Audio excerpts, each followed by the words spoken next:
আগামীকাল ভোট গণনা। ভিতরে পাহারায় রয়েছে কেন্দ্রীয় বাহিনী, বাইরে পাহারায় সশস্ত্র রাজ্য পুলিশ। 200 মিটারের মধ্যে প্রবেশ নিষেধ। রাজ্যের বিভিন্ন স্ট্রং রুমের সামনে কড়া নিরাপত্তার ছবিটা কিন্তু দেখা যাচ্ছে। কাল ভোট গণনা, ভিতরে পাহারায় কেন্দ্রীয় বাহিনী এবং বাইরে সশস্ত্র পুলিশ। সব মিলিয়ে আঁটো নিরাপত্তা, মাছি গলার উপায় নেই। সরাসরি বালিগঞ্জের দিকে নজর রাখি। কাউন্টিং সেন্টার থেকে আমাদের প্রতিনিধি রক্তিমা দাস রয়েছেন আমাদের সঙ্গে সরাসরি। রক্তিমা, তুমি যেখানে রয়েছো সেখানে নিরাপত্তার ছবিটা কেমন?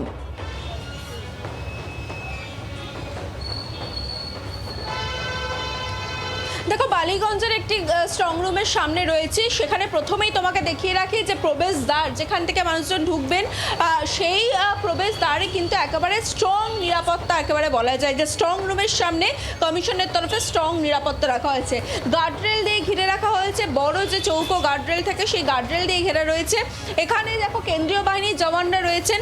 যখন ভেতরে কালকে যখন গণনা শুরু হবে, সেখানে যখন যারা এজেন্ট, কাউন্টিং এজেন্ট প্রার্থী তারা যখন প্রবেশ করবেন, সেক্ষেত্রে কিন্তু ভেতরেও আর এক দফা কিন্তু চেকিং চলবে। সেক্ষেত্রে দেখো, তোমাকে জানিয়ে রাখি যারা আসবেন এই স্ট্রং রুমের ভেতরে, তোমাকে জানিয়ে রাখি কিউআর কোডের ব্যবস্থা করা হয়েছে। সেই কিউআর কোড স্ক্যান করে তবেই কিন্তু প্রার্থী এবং যিনি কাউন্টিং এজেন্ট তিনি ভেতরে প্রবেশ করতে পারবেন। তুমি দেখতে পাচ্ছ ইতিমধ্যে বাইরে কেন্দ্রীয় বাহিনীর জওয়ান যারা তাদেরকে মোতায়েন করা হয়েছে। কলকাতা পুলিশ, রাজ্য একেবারে রক্তিমা, বোঝাই যাচ্ছে আঁটো নিরাপত্তা ব্যবস্থা। ধন্যবাদ তোমায়। বালিগঞ্জে স্ট্রং রুমের ছবি তুলে ধরছিলাম আপনাদের সামনে।